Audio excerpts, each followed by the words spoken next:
Hello viewers, welcome to success Pratigya. Friends, हम लोग घटना चक्र पूर्वावलोकन सीरीज स्टार्ट करने वाले हैं। ये इतिहास की बुक है और इसमें हम पहले प्राचीन इतिहास देखेंगे।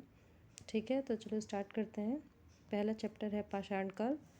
पहले इसके नोट्स देख लेते हैं। जिस काल का कोई लिखित साक्ष्य नहीं मिलता है उसे प्रागैतिहासिक काल कहते हैं। आद्य ऐतिहासिक काल में लिपि के साक्ष्य तो हैं, किंतु उनके अपठ्य या दुर्बोध होने के कारण उनसे कोई निष्कर्ष नहीं निकलता।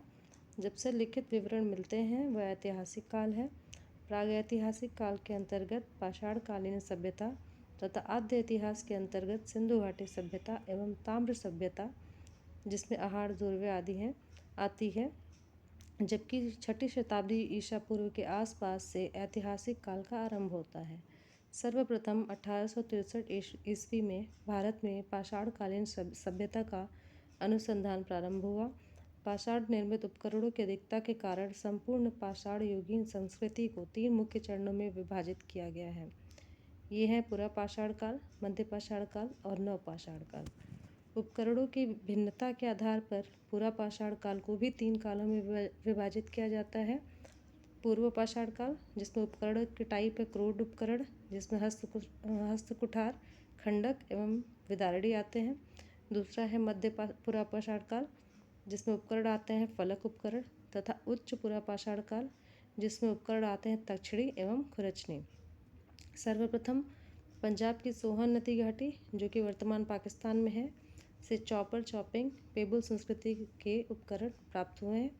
सर्वप्रथम मद्रास के समीप बदमदुरै तथा अतिरमपक्कम से हैंड एक्स संस्कृति के उपकरण प्राप्त किए गए। इस संस्कृति के अन्य उपकरण क्लीवर, स्क्रैपर आदि हैं। भारतीय भूगर्भ सर्वेक्षण के वैज्ञानिक रॉबर्ट ब्रूस फुट ब्रिटिश भूगर्भ वैज्ञानिक और पुरातत्वविद थे। 1863 ईस्वी में रॉबर्ट ब्रूस फुट ने मद्रास के पास पल्लवरम नामक स्थान से पहला हैंड एक्स प्राप्त किया था। उनके मित्र विलियम किंग ने अतिरमपक्कम से पूर्व पाषाण काल के उपकरण खोज निकाले। वर्ष 1935 में डी टेरा के नेतृत्व में एल कैम्ब्रिज अभियान दल ने सोहन घाटी में सबसे महत्वपूर्ण अनुसंधान किए। बेलन घाटी में इलाहाबाद विश्वविद्यालय के जी.आर. शर्मा के निर्देशन में अनुसंधान किया गया। पूर्व पुरा पाषाण काल से संबंधित यहाँ 44 पुरा स्थल प्राप्त हुए हैं। उपकरणों के अतिरिक्त बेलन के लोहदा नाला क्षेत्र से इस काल की अस्थि निर्मित मातृ देवी की एक प्रतिमा मिली है, जो संप्रति कौशाम्बी संग्रहालय में सुरक्षित है। फलकों की अधिकता के कारण मध्य पुरा पाषाण काल को फलक संस्कृति भी कहा जाता है। इन उपकरणों का निर्माण क्वार्ट्जाइट पत्थरों से किया गया है। पुरा पाषाण कालीन मानव का जीवन पूर्णतया प्राकृतिक था। वे प्रधानतः शिकार पर निर्भर रहते थे तथा उनका भोजन मांस अथवा कंदमूल हुआ करता था। अग्नि के प्रयोग से अपरिचित रहने के कारण वे कच्चा मांस खाते थे। इस युग का मानव शिकारी एवं खाद्य संग्राहक था। इस काल के मानव को पशुपालन तथा कृषि का ज्ञान नहीं था। भारत में मध्य पाषाण काल के विषय में जानकारी सर्वप्रथम 1867-68 ईस्वी में हुई, जब आर्कीबाल्ड कार्लाइल ने विंध्य क्षेत्र में से शैल चित्र खोज निकाले। मध्य पाषाण काल के विशिष्ट औजार सूक्ष्म पाषाण या पत्थर के बहुत छोटे औजार हैं। भारत में मानव अस्थिपंजर सर्वप्रथम मध्य पाषाण काल से ही प्राप्त होने लगता है। गुजरात स्थित लंघनाद सबसे महत्वपूर्ण पुरा स्थल है। यहाँ से लघु पाषाणोपकरणों के अतिरिक्त पशुओं की हड्डियाँ, कब्रिस्तान तथा कुछ मिट्टी के बर्तन भी प्राप्त हुए हैं। यहाँ से 14 मानव कंकाल भी मिले हैं। मध्य पाषाण कालीन महदहा, जो कि प्रतापगढ़ उत्तर प्रदेश में है, से हड्डी एवं सींग युक्त उपकरण प्राप्त हुए हैं। जी.आर. शर्मा ने महदहा के 3 क्षेत्रों का उल्लेख किया है, जो झील क्षेत्र, बूचड़खाना संकुल क्षेत्र एवं कब्रिस्तान निवास क्षेत्र में बटा था। बूचड़खाना संकुल क्षेत्र से ही हड्डी एवं सींग निर्मित उपकरण एवं आभूषण बड़े पैमाने पर पाए गए हैं। डॉक्टर जयनारायण पांडेय द्वारा लिखित पुस्तक पुरातत्व विमर्श में महदहा, सराय नाहराय एवं दमदमा तीनों स्थलों से हड्डी के उपकरण एवं आभूषण पाए जाने का उल्लेख है। दमदमा में किए गए उत्खनन के फलस्वरूप पश्चिमी तथा मध्यवर्ती क्षेत्रों से कुल मिलाकर 41 मानव शवाधान ज्ञात हुए हैं। इन शवाधानों में से 5 शवाधान युग्म शवाधान है और एक शवाधान में 3 मानव कंकाल एक साथ दफनाए हुए मिले हैं। शेष शवाधानों में एक एक कंकाल मिले हैं। इस प्रकार कुल 48 मानव कंकाल प्राप्त हुए हैं। सराय नारायण से ऐसी समाधि मिली है जिसमें 4 मानव कंकाल एक साथ दफनाए गए थे। यहाँ की कब्रें आवास क्षेत्र के अंदर स्थित थी। कब्रें छिछली तथा अंडाकार थीं। विंध्य क्षेत्र के लेखैया से शिलाश्रय संख्या 1 से मध्य पाषाणिक लघु पाषाण उपकरणों के अतिरिक्त 17 मानव कंकाल प्राप्त हुए हैं, जिनमें से कुछ सुरक्षित हालत में है तथा अधिकांश शत विक्षत अवस्था में है। अमेरिका के ओरेगॉन विश्वविद्यालय के जॉन आर लुकास के अनुसार लेखैया में कुल 27 मानव कंकालों की अस्थियां मिली हैं। पशुपालन का प्रारंभ मध्य पाषाण काल में हुआ। पशुपालन के साक्ष्य भारत में आदमगढ़, जो कि होशंगाबाद मध्य प्रदेश में है, तथा बागोर, जो कि भीलवाड़ा राजस्थान में है, से प्राप्त हुए हैं। मध्य पाषाण काल के मानव शिकार करके, मछली पकड़कर और खाद्य वस्तुओं का संग्रह कर पेट भरते थे। मध्य प्रदेश के रायसेन जिले में स्थित भीमबेटका प्रागैतिहासिक शैल चित्रकला का श्रेष्ठ उदाहरण है। भारत में सर्वाधिक 700 से अधिक शिलाश्रय प्राप्त हुए हैं, जिनमें से 243 को क्रमांक दिया गया है। इनमें से 133 शिलाश्रयों में चित्रकारी प्राप्त हुई है। यूनेस्को ने भीमबेटका शैल चित्रों को विश्व विरासत सूची में शामिल किया है।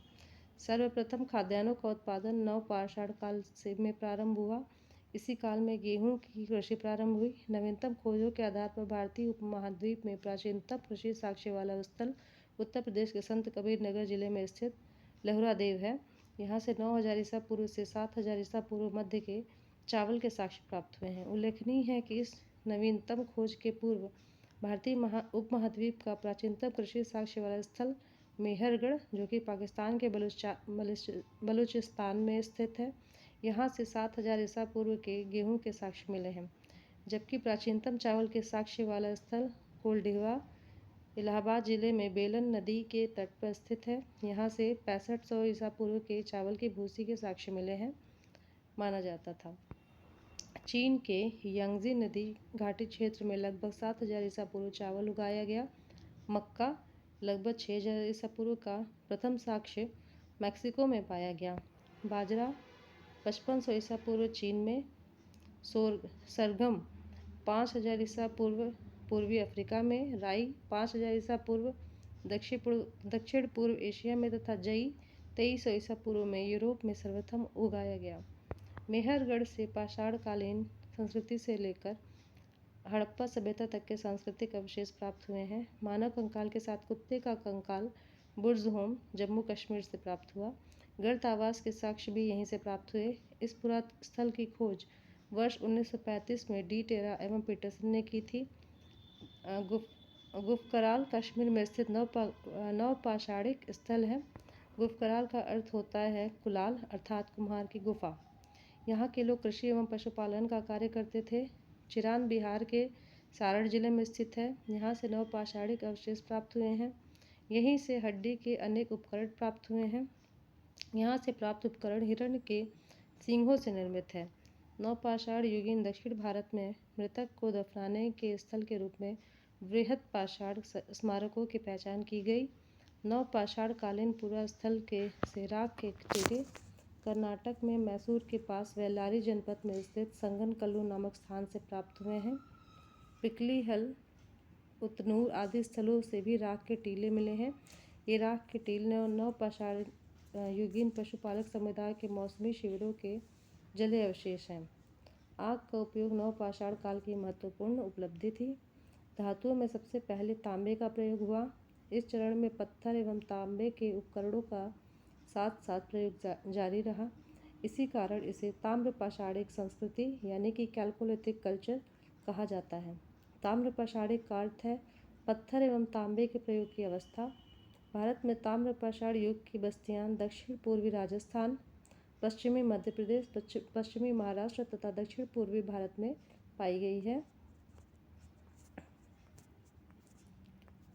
दक्षिण पूर्वी राजस्थान में अनेक पुरास्थलों की खुदाई हुई है। ये हैं अहाड़, बालाथल, बागोर, ओजियाना एवं गिलुंद। ये पूरा स्थल बनास घाटी में स्थित है। बनास घाटी में स्थित होने के कारण इसे बनास संस्कृति भी कहते हैं। अहाड़ का प्राचीनतम नाम ताम्बवती अर्थात तांबा वाली जगह है। गिलुंद, बालाथल, ओजियाना में घरों को चहार दीवारी से घेरा गया है। अहाड़ के पास गिलुंद में मिट्टी की इमारत बनी है, किंतु कहीं कहीं पक्की ईंटें भी लगी हैं। गिलुंद में तांबे के टुकड़े मिले हैं। अहाड़ संस्कृति, इसका काल है 2100 से 1500 ईसा पूर्व। अन्य ताम्रपाषाणिक संस्कृतियों से भिन्न है, क्योंकि जहाँ दूसरे केंद्रों में लाल एवं काले लेप के मृदभांड बने हैं, वहीं यहाँ पर इस लेप के ऊपर सफ़ेद रंग से चित्रकारी की गई कृष्ण लोहित मृदभांड परंपरा विशिष्ट रही है। पश्चिमी मध्य प्रदेश में मालवा, कायथा, एरड़ एवं नवदा टोली प्रमुख स्थल हैं। नवदा टोली मध्य प्रदेश का एक महत्वपूर्ण ताम्रपाषाणिक स्थल है जो खरगोन जिले में स्थित है। इसका उत्खनन HD संकालिया ने कराया था। यहाँ से मिट्टी, बांस एवं फूल के बने चौकोर एवं वृत्ताकार घर मिले हैं। यहाँ के मूल मृदभांड लाल काले रंग के हैं, जिन पर ज्यामितीय आरेख उत्कीर्ण है। कायथा संस्कृति, जो हड़प्पा संस्कृति की कनिष्ठ समकालीन है, इसके मृदभांडों में कुछ प्राक हड़प्पीय लक्षण दिखाई देते हैं। साथ ही इन पर हड़प्पाई प्रभाव भी स्पष्ट दिखाई देता है।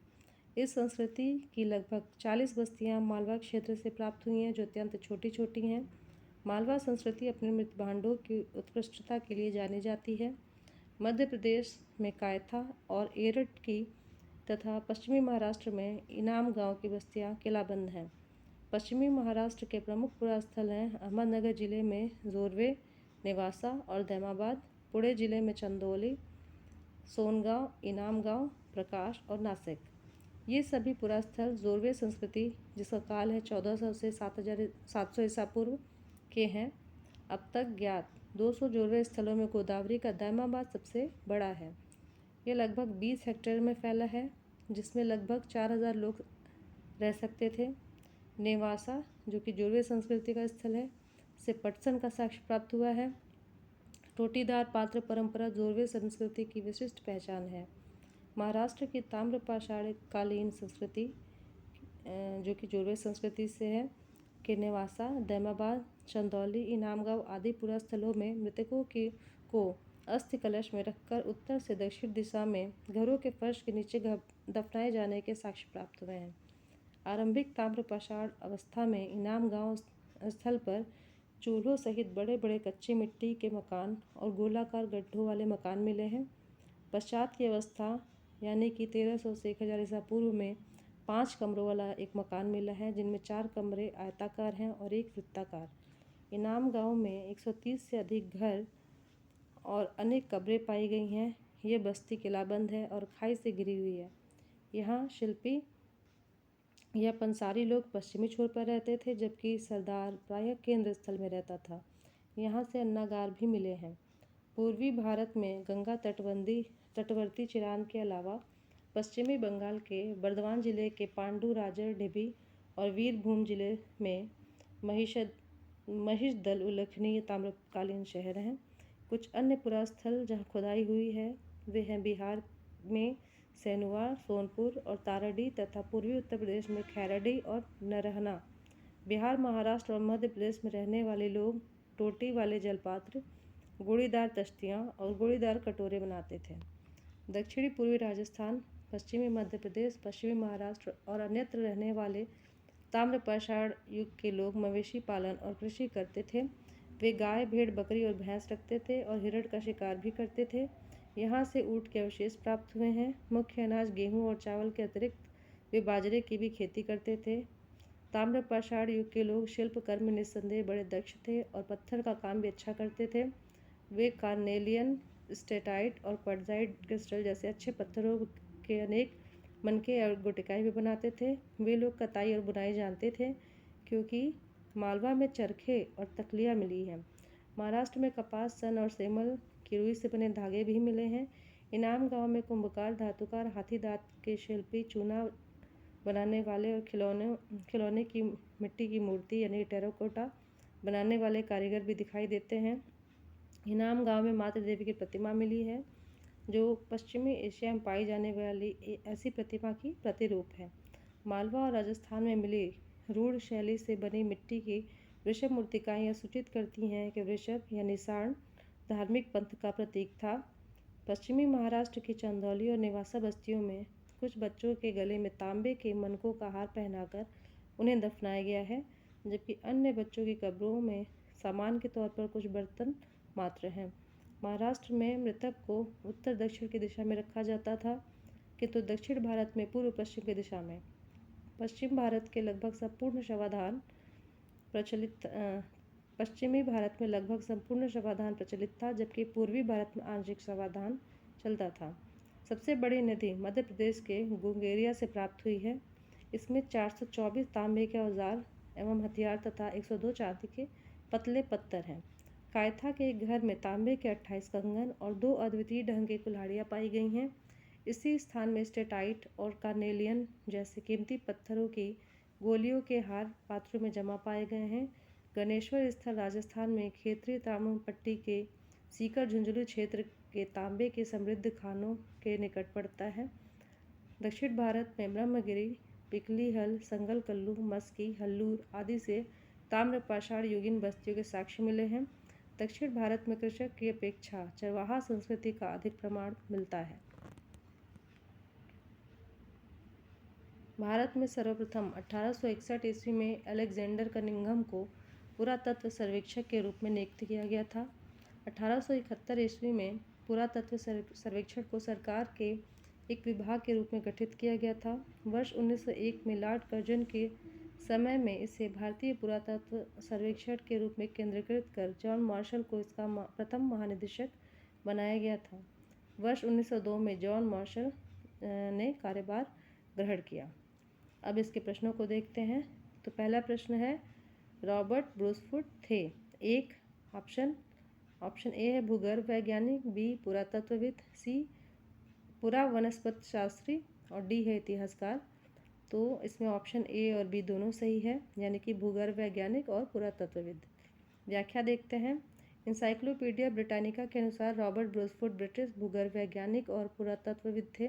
जियोलॉजिकल सर्वे से संबंध ब्रूसफुट ने 1863 में भारत में पाषाणकालीन बस्तियों के अन्वेषण की शुरुआत की। अतः स्पष्ट है कि इस प्रश्न का उत्तर विकल्प ए और बी दोनों ही हो सकते हैं। सेकंड क्वेश्चन है, कोपेनहेगन संग्रहालय की सारणी से पाषाण कांस्य और लौह युग का त्रियुगीय विभाजन किसने किया था? ऑप्शन ए थॉमसन ने, बी लुबाक ने, सी टेलर ने और डी चाइल्ड ने। ऑप्शन इसका है ए, यानी थॉमसन ने। डेनमार्क के कोपेनहेगन संग्रहालय में 1818 और 1820 में एक आयोग की रिपोर्ट के अनुसार सामग्री के आधार पर पाषाण कांस्य और लौह युग का त्रियुगीय विभाजन क्रिश्चियन जर्गेनसन थॉमसन ने किया। यद्यपि थॉमसन ने 1836 ईस्वी में इसी वर्गीकरण के अनुसार संग्रहालय की वस्तुओं का विवरण प्रकाशित किया था। तीसरा प्रश्न है, उत्खनित प्रमाणों के अनुसार पशुपालन का प्रारंभ हुआ? ए निचले पूर्व पाषाण काल में, बी मध्य पूर्व पाषाण काल में, सी ऊपरी एवं पाषाण काल में, डी मध्य पाषाण काल में। उत्तर है इसका डी, यानी कि मध्य पाषाण काल में। मध्य पाषाण काल के अंतिम चरण में पशुपालन के साक्ष्य प्राप्त होने लगते हैं। ऐसे पशुपालन के साक्ष्य भारत में आदमगढ़, होशंगाबाद मध्य प्रदेश तथा बागोर भीलवाड़ा राजस्थान से मिले हैं। डी है मध्य पाषाणिक प्रसंग में पशुपालन के प्रमाण जहाँ मिले वह स्थान है सी आदमगढ़। व्याख्या हम ऊपर देख चुके हैं। निम्नलिखित में से किस स्थल से हड्डी के उपकरण प्राप्त हुए हैं? ए चोपनी मांडो से, बी काकोरिया से, सी महदहा से, डी सराय नारा है। तो ऑप्शन सी और डी दोनों हैं। मध्य पाषाणकालीन महदहा उत्तर प्रदेश के प्रतापगढ़ जिले में स्थित से बड़ी मात्रा में हड्डी एवं सींग निर्मित उपकरण प्राप्त हुए हैं। जी शर्मा महदहा में 3 क्षेत्रों का उल्लेख करते हैं, जो झील क्षेत्र, बुचड़खाना, संकुल क्षेत्र एवं कब्रिस्तान निवास क्षेत्र में बटा था। बुचड़खाना संकुल क्षेत्र से ही हड्डी एवं सींग निर्मित उपकरण एवं आभूषण बड़े पैमाने पर पाए गए हैं। सराय नहराय से भी अल्प मात्रा में हड्डी के उपकरण मिले हैं। छठवां देखते हैं, हड्डी से निर्मित आभूषण भारत में मध्य पाषाण काल में संबंध में प्राप्त हुए हैं। सराय नहराय से महदहा, लिखैया, चोपनी मांडो। उत्तर ए बी पहले हम लोग ऑप्शन पहले इसके पहले वाले प्रश्न में व्याख्या देख चुके हैं हम। एक ही कब्र से 3 मानव कंकाल निकले हैं। ए सराय नहराय से, बी दमदमा, सी महदहा, डी लंगनाच। उत्तर है बी दमदमा से। मध्य गंगा घाटी के प्रतापगढ़ जिले में स्थित सराय नहराय, महदहा तथा दमदमा का उल्लेख हुआ है। दमदमा में लगातार 5 वर्षों तक किए गए उत्खनन के फलस्वरूप पश्चिमी तथा मध्यवर्ती क्षेत्रों से कुल मिलाकर 41 मानव शवाधान ज्ञात हुए हैं। इन शवाधानों में से 5 शवाधान युग्म शवाधान हैं और एक शवाधान में 3 मानव कंकाल एक साथ दफनाए मिले हैं। शेष शवाधानों में एक एक कंकाल मिले हैं। 8वां है, खाद्यान्नों की कृषि सर्वप्रथम प्रारंभ हुई तो नवपाषाण काल में हुई। खाद्यान्नों का उत्पादन सर्वप्रथम नवपाषाण काल में हुआ। यही वह समय है जब मनुष्य कृषि कर्म से परिचित हुआ। 9वां प्रश्न है, भारत में मानव का सर्वप्रथम साक्ष्य कहाँ मिला? ए नीलगिरी पहाड़ियाँ, बी शिवालिक पहाड़ियाँ, सी नलमाला पहाड़ियाँ और डी नर्मदा घाटी। उत्तर इसका है डी। भारत में मानव का सर्वप्रथम साक्ष्य मध्य प्रदेश के पश्चिमी नर्मदा क्षेत्र में अवस्थित हथनौरा यानी होशंगाबाद नामक पुरास्थल से प्राप्त हुआ। इसकी खोज पुरातत्वविद अरुण सोनकिया द्वारा 5 दिसंबर 1842 में किया गया था। 10वां प्रश्न है, प्रथम मानव जीवाश्म भारत की किस नदी घाटी से प्राप्त हुआ? ए गंगा नदी, बी यमुना घाटी, सी नर्मदा घाटी और डी ताप्ती घाटी। तो अभी हमने देखा था इसके पहले सी नर्मदा घाटी। मानव द्वारा सर्वप्रथम प्रयुक्त अनाज था ए गेहूँ, बी चावल, सी जौ, डी बाजरा। तो उत्तर है इसका सी जौ। आधुनिक मानव समाज द्वारा मुख्य रूप से 8 अनाजों का उपभोग किया गया है, जो गेहूँ, चावल, मक्का, बाजरा, सरगम, राई एवं जई। अनाजों के पौधे विभिन्न क्षेत्रों में जंगली घास के रूप में विद्यमान थे, जिन्हें बीजों के रूप में अलग क्षेत्र में अलग अलग समय पर मानव ने उगाया। वैश्विक दृष्टि से देखा जाए तो सर्वप्रथम जौ 8000 ईसा पूर्व के आसपास भूमध्य सागर एवं ईरान के मध्य स्थित पश्चिमी एशिया के देश में मानव द्वारा उगाया गया। बाद में लगभग इन्हीं क्षेत्रों में 8000 ईसा पूर्व के आसपास ही गेहूँ भी उगाया जाने लगा। 12वां प्रश्न, भारतीय उपमहाद्वीप में कृषि के प्राचीनतम साक्ष्य प्राप्त हुए हैं। ए कोल्डीवा से, बी लहरादेव से, सी मेहरगढ़ से और डी टोकवा से। उत्तर है बी लहुरादेव से। नवीनतम खोजों के अनुसार भारतीय उपमहाद्वीप में प्राचीनतम कृषि साक्ष्य वाला स्थल उत्तर प्रदेश के संत कबीर नगर जिले में स्थित लहुरादेव है। यहाँ से 9000 ईसा पूर्व से 7000 ईसा पूर्व तक के बीच चावल के साक्ष्य प्राप्त हुए हैं।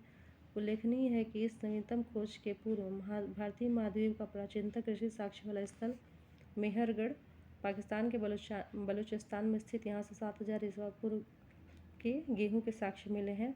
जबकि प्राचीनतम चावल के साक्ष्य वाला स्थल कोल्डीवा, जो कि इलाहाबाद जिले में बेलन नदी के तट पर स्थित है, यहाँ से 6500 ईसा पूर्व के चावल की भूसी के साक्ष्य मिले हैं माना जाता था। उपरोक्त संदर्भों में अब यदि विकल्प में लहुरादेव रहता है तो उपयुक्त विकल्प यही होगा, परंतु लहुरादेव के विकल्प में न होने की स्थिति में इसका उत्तर पूर्व की भांति होगा। मतलब कि अगर ऑप्शन में लहुरादेव नहीं होता है तब मेहरगढ़ हो सकता है, लेकिन अगर मेहरगढ़ और लहुरादेव दोनों दिया है तो उत्तर लहुरादेव होगा। 13वां प्रश्न देखते हैं, भारतीय उपमहाद्वीप में कृषि के प्राचीनतम साक्ष्य प्राप्त हुए हैं। ए ब्रह्मगिरी से, बी बुरजोम से, सी कोल्डीवा से और डी मेहरगढ़ से। तो यहाँ देखिए उत्तर होगा डी मेहरगढ़, क्योंकि लहुरादेव ऑप्शन में है नहीं। भारतीय उपमहाद्वीप में कृषि के प्राचीनतम साक्ष्य कहाँ से प्राप्त हुए हैं? ए लोथल, बी हड़प्पा, सी मेहरगढ़ और डी मुंडीगांव।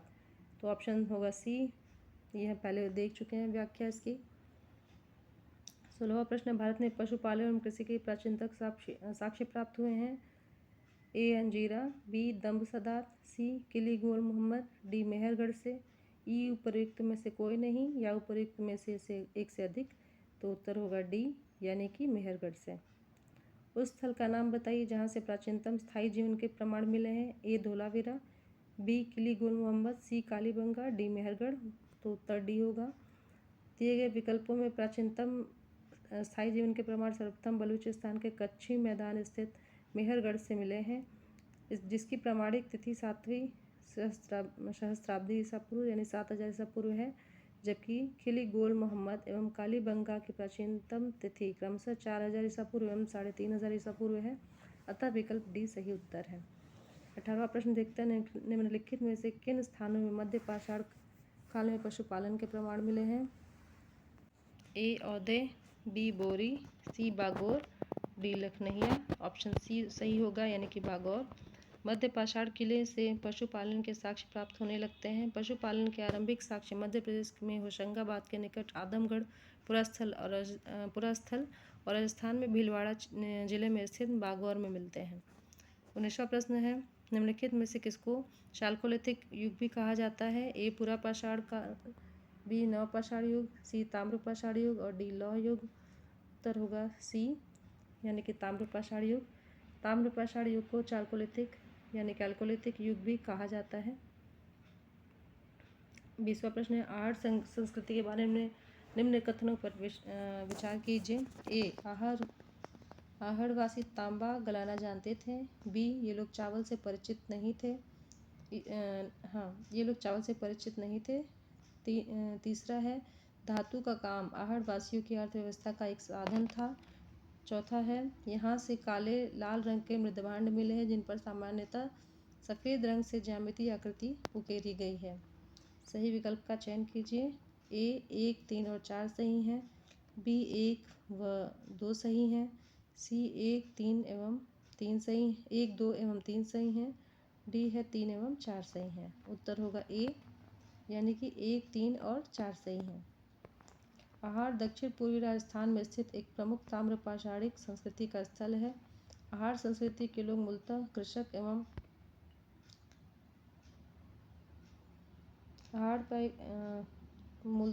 एवं पशुपालक थे।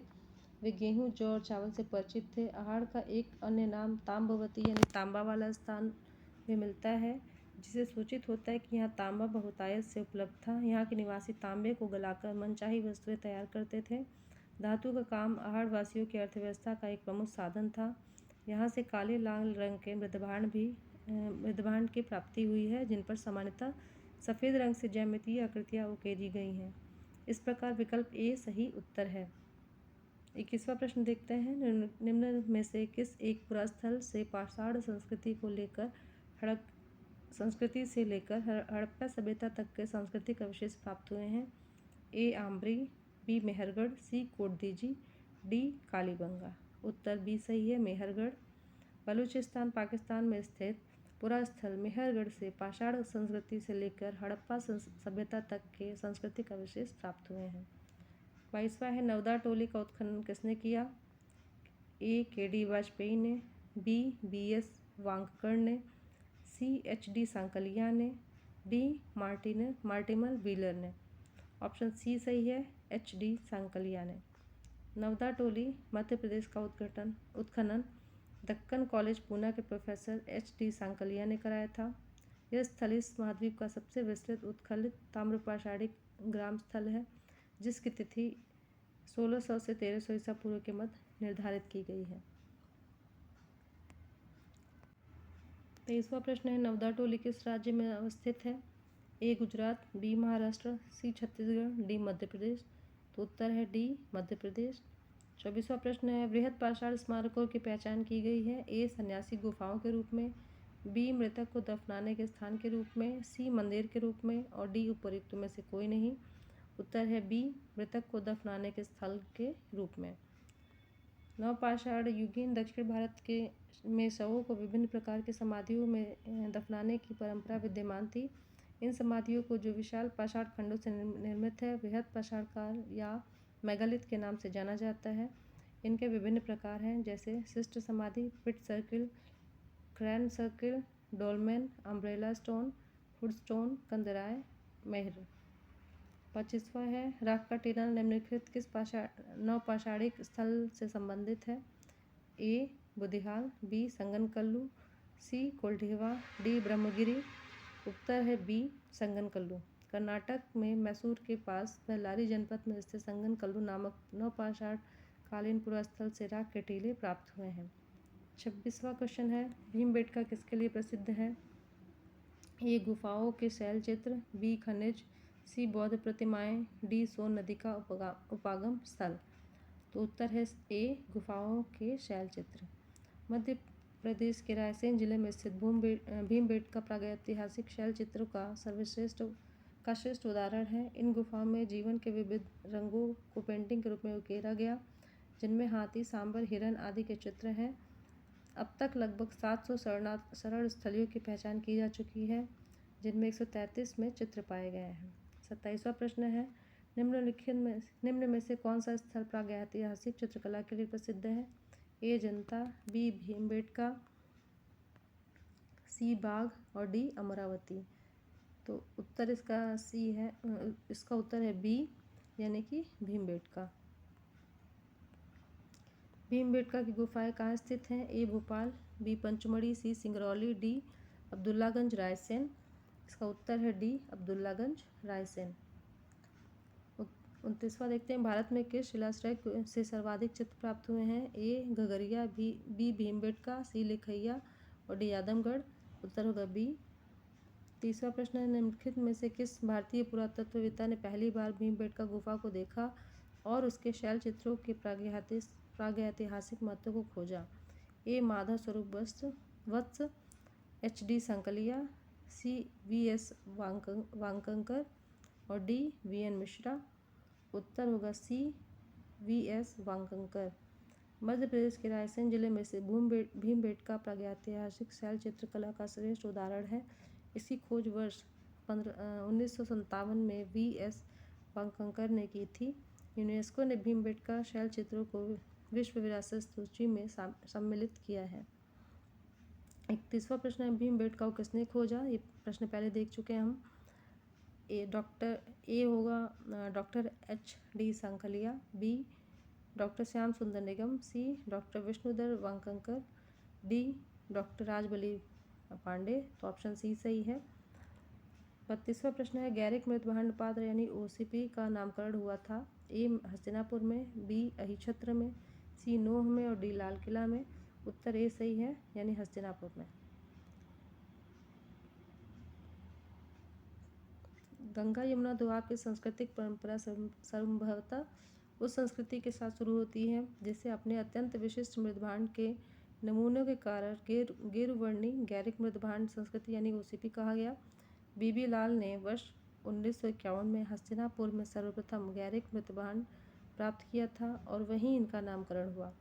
33वां प्रश्न है, ताम्राश्म काल में महाराष्ट्र के लोग मृतकों को घर के फर्श के नीचे किस तरह रखकर दफनाते थे? ए है उत्तर से दक्षिण की ओर, बी पूर्व से पश्चिम की ओर, सी दक्षिण से उत्तर की ओर, डी पश्चिम से पूर्व की ओर। उत्तर ए सही है, उत्तर से दक्षिण की ओर। महाराष्ट्र की ताम्र पाषाण कालीन संस्कृति यानी जोरवे संस्कृति के नेवासा, दैमाबाद, कौठे, चंदौली, इनाम गांव आदि पुरा स्थलों में घरों से मृतकों को अस्थि कलश में रखकर उत्तर से दक्षिण स्थिति में घरों के फर्श के नीचे दफनाए जाने के साक्ष्य मिले हैं। कब्र में मिट्टी की हड्डियां और तांबे की कुछ वस्तुएं भी रखी जाती थीं। 34वां प्रश्न है, निम्नलिखित में से किस स्थल से मानव कंकाल के साथ कुत्ते का कंकाल भी शवाधान में प्राप्त हुआ है? ए ब्रह्मगिरी, बी बुर्जहोम, सी चिरांद, डी मास्की। उत्तर है बी बुर्जहोम। जम्मू एवं कश्मीर में श्रीनगर में के निकट उत्तर पश्चिम में स्थित बुर्जहोम से नवपाषाणिक अवस्था में मानव कंकाल के साथ कुत्ते का कंकाल भी शवाधान से प्राप्त हुआ है। गर्तावास, जिसका अर्थ है गड्ढों वाले घर, भी यहाँ की प्रमुख विशेषता है। 25वां प्रश्न है, निम्नलिखित में से किस स्थान पर मानव के साथ कुत्ते को दफनाए जाने का साक्ष्य मिला है? ए बुर्जहोम, बी कोल्ढिवा, सी चौपानी मांडो और डी है मांडो। ऑप्शन ए सही है, बुर्जहोम। जो अभी इसके पहले भी ये प्रश्न था। गर्तावास के साक्ष्य प्राप्त हुए हैं ए बुर्जहोम से, बी कोल्ढिवा से, सी ब्रह्मगिरी से, डी संगनकल्लू से। तो उत्तर होगा ए बुर्जहोम। निम्नलिखित युग्मों पर विचार कीजिए। तो ऐतिहासिक स्थान दिया है और किस कारण ये ख्याति है, इनकी ख्याति इन स्थलों का वो दिया हुआ है, इन्हें हमें मिलान करना है। ये बुर्जहोम शैलकृत देव मंदिर, बी है दूसरा है चंद्रकेतुगढ़ टेराकोटा कला और 3 है गणेश्वर ताम्र कलाकृतियाँ। अब बताना है कौन सही सुमेलित है। तो ऑप्शन ए है केवल एक, ऑप्शन बी है 1 और 2, और सी है केवल 3, डी है 2 और 3। उत्तर इसका डी सही है, यानी कि 2 और 3 सही मिलान है। बुर्ज़होम नवपाषाणिक पुरास्थल जम्मू कश्मीर केंद्र शासित प्रदेश में अवस्थित है। इस पुरास्थल की खोज वर्ष 1935 में डी टेरा एवं पीटरसन ने की थी। इस पुरास्थल से गर्तावास के साक्ष्यों की प्राप्ति हुई है। चंद्रकेतुगढ़ पश्चिम बंगाल प्रांत में स्थित एक प्रमुख ऐतिहासिक पुरातात्विक पुरास्थल है जो विद्याधरी नदी के तट पर अवस्थित है। यहाँ से ऐतिहासिक काल में टेराकोटा कला के कई उदाहरण प्राप्त हुए हैं जो तत्कालिक शिल्प कौशल की एक असामान्य विशेषता प्रदर्शित करती है। गणेश्वर राजस्थान प्रांत में स्थित एक प्रमुख ताम्रपाषाणिक पुरास्थल है। इस पुरास्थल की खोज राजस्थान विश्वविद्यालय के पुरातत्व विभाग के प्रोफेसर रतन चंद्र अग्रवाल ने की थी। इस पुरास्थल की से दोहरी पेचदार सिरे वाली ताम्र बाड़ाग्र, मछली पकड़ने का कांटा तथा विभिन्न प्रकार के मृदभांड प्राप्त हुए हैं। इस प्रकार विकल्प डी सही उत्तर है। 38वां प्रश्न है, विंध्य क्षेत्र के किस शिलाश्रय को सर्वाधिक मानव कंकाल मिले हैं? ए मोरहना पहाड़, बी घगरिया, सी बगही खोर और डी लिखैया। उत्तर डी लिखैया सही है। Doctor GN. पांडे की पुस्तक पुरातत्व विमर्श के अनुसार विंध्य क्षेत्र के लिखैया के शिलाश्रय संख्या 1 से मध्य पाषाणिक लघु पाषाण उपकरणों के अतिरिक्त 17 मानव कंकाल प्राप्त हुए हैं, जिनमें से कुछ सुरक्षित हालत में तथा अधिकांश क्षत विक्षत अवस्था में प्राप्त हुए हैं। अमेरिका के ओरेगॉन विश्वविद्यालय के डॉक्टर आर लुकास के अनुसार लिखैया में कुल 27 मानव कंकाल की अस्थियां मिली हैं।